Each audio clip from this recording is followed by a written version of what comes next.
Non, on a une mission diplomatique qui depuis... mission diplomatique. Oui, une mission diplomatique, comme en tant que chargé à relations extérieures, il y a au Conseil de la Résistance, donc on a eu une mission diplomatique. Comme on dit, Laurent Louis, tu es porté dans le soutien à Laurent Louis, à un problème judiciaire, donc comme à Dakabiso, à Zaranabiso, il y a un qui rend des visites. Je crois que division, dans la précision, division, ils ont apprentissage à la démocratie, à la liberté d'expression.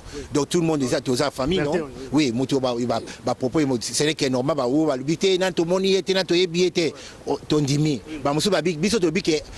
Soutien ces années, comme à Congolais, tu soutenir rien. Action, nous sommes contre Kanambe, tu soutenir rien. La catégorie est non et non. Donc, on comprend que on a to boyango. Il faut qu'on puisse ratifier du respect. Que ça, c'est l'émission, on comprend c'est que dans un symbole. Ils avaient à combattre à Bundi, Mingi, ko sakana na eto ye ça l'émission ko finga ye ça la biso motema passe ce qui un individu comme ça zoya ko ça ba popo moko mabe envers ye et ça va monter ma passe mais nangi ko kota mara mingi te nangi ko ba mingi te tozara blessé mais ba popo ils a individu engagé ba combattre à Londres te TKM lelo na les amis de Wechi. TKM lelo na les amis de Wechi. Les amis de Wechi. TKM. Les amis de Wechi. TKM. TKM lelo na les amis de Wechi. TKM lelo. Les amis de Wechi. TKM ensemble. Quelle fusion. Bamasanga Afrique bino nyonso monde entier. Eloko banda ko sela ya ngoyo ndesko yeli lisusu na Belgique na biso bana bela na Bruxelles émission makasi honnête oyo et ça la be part samboko et ça te ça le wetia bamasanga Afrique le Bruxelles mtopé c'est bino ndo ça émission moko nombre one oyo ba nombre one do ya lisapio wala lisapio les amis de Wit parti. Les amis de Wet, c'est ça, allez, petit ami Dondo. Allez, petit ami Dombi. Chérina, Utakimbo Kanaye, Naganiza Kishek Yakolinganga. Nicolas Golanda Kitoko Naye.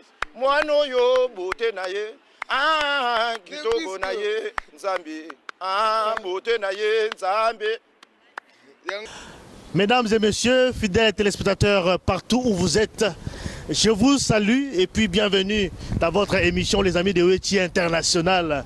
Comme de Balobagambula Sika Maramba Sika 2014, ma meilleur vœu, na batnyos o basala biso confiance. Bozo mon abino mo awa, dans la plaisir Oyamba, Albert Mukendi, grand combattant à Londres, dans la gata à Bruxelles awa. D'abord Mbote Albert. Mbote le grand journaliste. Ouais. Yo, ça la Bruxelles aussi, non, on a une mission diplomatique qui depuis... mission diplomatique. Oui, une mission diplomatique comme en tant que chargé à relations extérieures, il y a au Conseil de la Résistance, donc on a eu une mission diplomatique. Comme on dit, Laurent Louis, tu es porté dans le soutien à Laurent Louis, à un problème judiciaire, donc comme à Dakabiso, à Zaranabiso, il y a un qui rend des visites. Je crois que l'image est au Bima Kalamingite, donc si Kobo est au ministère, il y a le ministère des Affaires étrangères, il y a Belgique, notre côté Kakaba lettre, donc marche qui samedi, donc après nous avons écouté un bande Konanga, Kalamingite na ozonganga à Londres. Effectivement, mais si on a en tant que qui d'abord, c'est vrai que on a beaucoup plus la télé, on a encore rapporté ma décision à combattant, il y a un conseil. Le cours suprême de la au cours suprême de la diaspora. Donc décision numéro telle, décision telle, on sanctionne telle. C'est vrai que ça là vraiment qu'on suivre dans internet un peu partout, mais ça vraiment la cadre niveau vraiment ça fonctionne. Non, mais n'arrive ce qu'il a chargé à relation externe. Ah oui. Oui, au cours suprême, mais ça. C'est pas un rapporteur aussi, puisque quand même mes alliés fonctionnent à rapporteur. Oui. Mais au moins, pour Kassibolo, il va combattre, il va s'organiser. Au moins, il va organisé, non? Donc, ça, il a une décision qu'il y a. Donc, c'est donc à tout moment. Donc, l'organisation est vraiment bien organisée. Donc, nous avons fonctionné à ça. Voilà. Alors, rapidement, tu as abordé l'actualité, puisque ça, vraiment grand combattant, Batouayebi. Actualité Liboso, ils allaient par rapport à décès, il y a colonel Mamadou Ndaya, donc Mandundala. Mamadou Ndala. C'est vrai que, bon, thèse et embuscade, c'est vraiment rejeté pour l'instant. Donc c'est plutôt thèse et complot de ce qu'ils allaient vraiment maintenir parce que le suspect va déjà arrêter. Mais bien, va combattre. C'est vrai qu'à ce moment, il va reprocher quelque chose.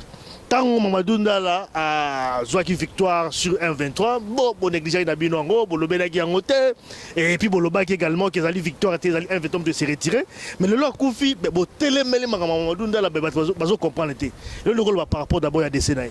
Non, Décennie, toujours, maintenir toujours ma propos, et ça, assassinat. Moko basali assassinat politique, et ça, des missions, commando, Kinshasa. Pour assassiner aux hommes.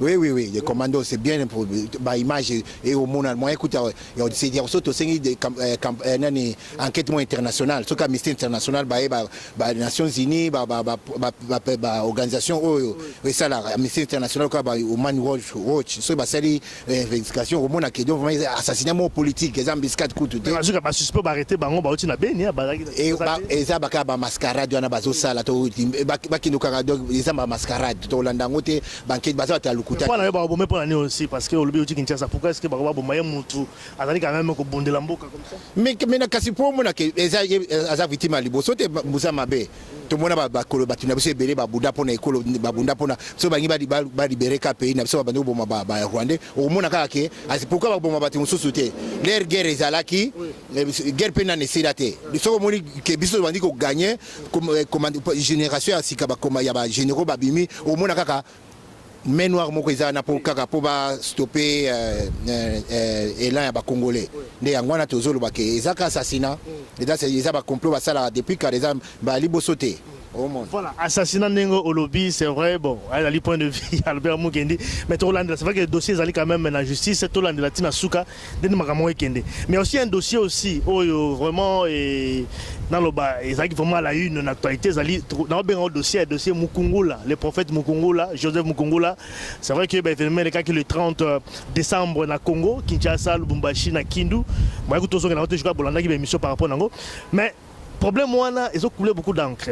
Les combattants sont divisés par rapport à ça. Ils vont soutenir, non, ils ont une pièce de théâtre, donc ils vont soutenir en côté.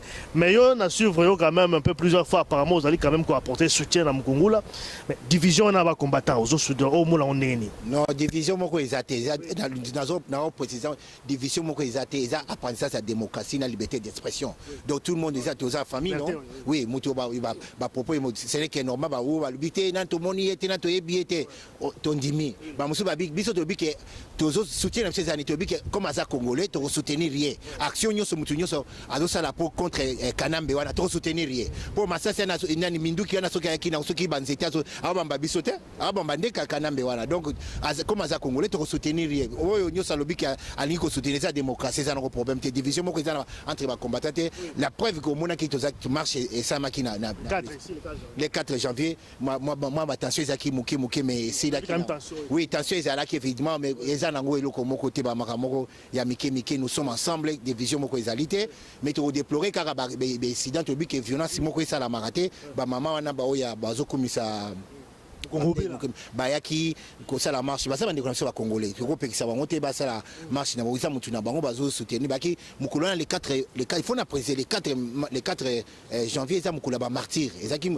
et coïncider pe na massacre o esalami mukolo ba omaki ba congolais donc c'est qui comme incompréhension division moko ezate ba tension moko ko ozala te nga na Belgique ba tension moko ko ozala te division moko zaba nous sommes ensemble problème après marche biso to kutana kesika moko to meli to sali nini ba yambi biso bien combattants il y a Belgique tension moko ezate batumte benemi ba ngako profiter obi ke toti ba division za ki makasi ba kamba tete Denise toti et ça là toni ko kota suna makambo na te muni makambo ya concert à JB sali ko et sangi biso toni ko kota suna ba buzo ba na ya ngaki ça la division na te division moko ezate tozo bani makambo division na biso nyoso toza esika moko.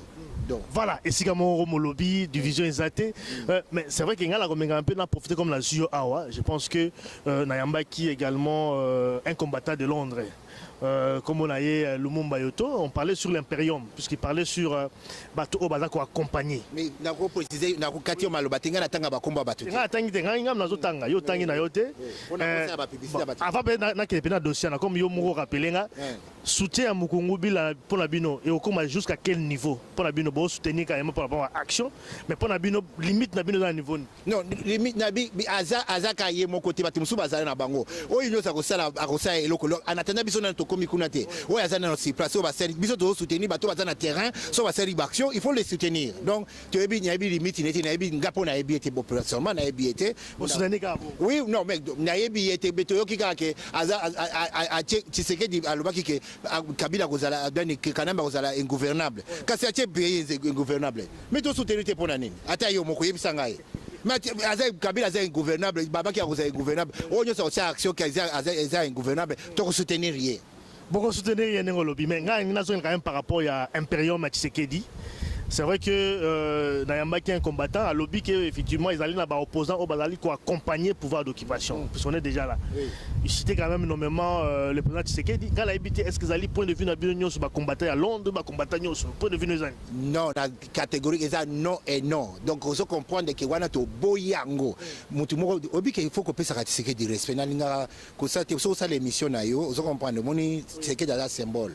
Hein, ça vient à combattre à Bundi, mingi ça ko sakana na ete oye ça l'émission ko finga ye ça la biso motema passe. Na ko linga to revenir te pour ça la raison ba blessir ça na motema pour ça la motema aza papa, aza vraiment un grand mutu symbole na Congo, ce qui un individu comme ça azoya ko ça ba propos moko mabe envers et ça la motema passe.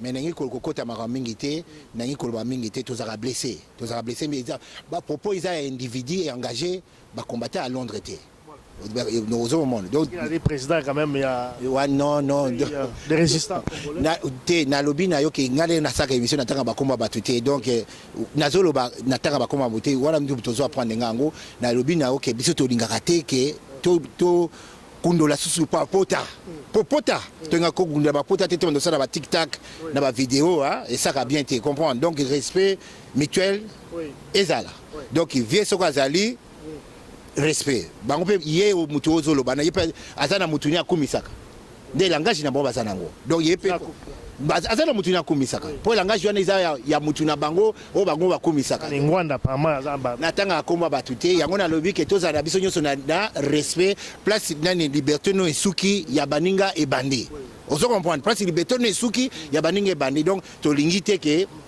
ba tic-tac ozo comprendre donc les réseaux ozo finga Tshisekedi biso pe to ko sepelate so ba fingi pe nani vient na bino kuna bobo sepelate comme so ba toki ko zongela ba conflit tonité toza bomoko toza ba famille toti na ba pota toza la tout toza na ba maîtrise de soi toza maîtrise beta ba congolais ba na besoin message il y a libération ba na message ya nini donc to ça ba je wana te ça vraiment bien te. Voilà, ça c'est tu vas comprendre mais par rapport à Imperium quand même parce qu'on parle quand même beaucoup sur l'Imperium. Mais Imperium mais a devoir sacré ya biso mais Imperium est kozwama.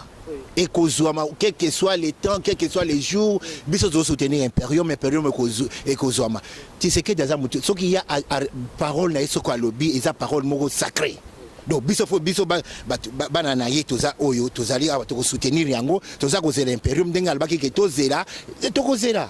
Mais en attendant albi prenez-vous en charge. Kasi nani prophète yena à se prendre en charge.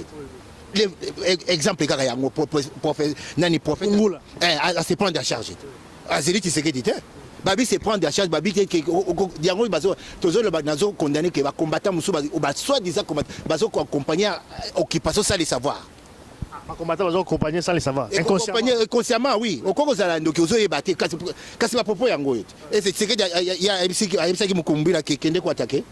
Alors prenez-vous en charge biso eza devoir biso nyoso tokende kuna tokende kosala makambo ya te ko kosala ka Tshisekedi asali to lingi yango anate donc kende kosala musala na yo prenez-vous en charge doza bala mikete ponga na cause alobaki to prendre en charge na kosala musala nanga awa siko na sala Belgique na kosala démarche diplomatique et atindinga te Ozo mondo na osa na isa devoir na osa ba kopezo salama donc makambo ezo sama to biso to dévoiler ba secret mingité no 2014 pe makambo mso ebele ko salama koleka kutu o wana mais tozo c'est biso soutenir kaka imperium dès que yemo président ya république avec ça qui biso que tozela toza kozela abi bozana bozala calme makambo ezo sama dans les coulisses tozo kozela. Voilà, c'est bien dit par rapport à Nango, mais dans ce temps, parce que vous avez un belé qui passe au rendez-vous belé. Peut-être des messages ni parce qu'après vous avez organisé également marche à Londres. Alors programme année. Non, ils ont marché, ils ont piqué, tout ça là, ils ont c'était dans ils ont vendredi le 17 janvier à Londres devant bureau à Premier ministre. Ban à Londres, boyebi ango batu à Manchester, Birmingham, Newcastle. En tout cas, boya au télémana de 14h à 16h, ça à 2h de temps pamba tous ko protester suite à ba massacre ya ba prisonniers politiques baza détenus baza libérés te vous comprenez donc diomi bakangiye angaka kuta kufa vous comprenez ba beti la zana hôpital na kilinga liema ko ina c'est donc ya moto senga mobilisation batunyo sur le 17 janvier oyo te kuta na liboso ya premier ministre de 14h à 16h vraiment mutu moko azanga te ba combattant ba résistant ba peuple congolais nyoso à Londres il y a grande Bretagne ça à Londres te grande Bretagne ba ba province boya déjà boso ba ticket na bino to ça ka 2 heures de temps après on a tout ça réunion moko poto kutana poto ba kamo fitir o to ça na Londres ba marche ba ni donc ezana nous kaka avant groupe na le 17 oyo pona protestation ya ba prisonniers politiques baza détenus ba Diomi Diongala ba prisonniers politiques ba massacre salami d'autres continuer guerre zo continuer donc Kabila zo continuer à Koboma donc to protester to ko funda ile sous devant comité international to tika lettre moi protestation par premier ministre donc to na la récit kuna na les 17 janvier. Merci en tout cas Albert Mukendi, vraiment na passage na site Nabiso, les amis de Wechi. Voilà, tout à très prochainement et Mambo peut-être d'Asuka. Merci na peuple congolais aussi à Belgique, combattre à Belgique. Merci na Kay au nyoso bo ça de Naza vraiment Naza gâté vraiment hein. Donc ban à Londres nazo ya na ozonga déjà les lots na si ça rendez-vous na moko na OK na parler de justice après na donc na oyab to peut ça va rapport nyoso nenge vraiment réunion ya au conseil et kozonga je crois samedi prochain donc même vendredi le 17 tout ça na grand piqué c'était un devant premier ministre de 14h à 16h et ça à 2h de temps pamba en tout cas mutu moko azangate ba maman bana ba papa ba jeune en tout cas to kutana merci en tout cas Albert Mukendi.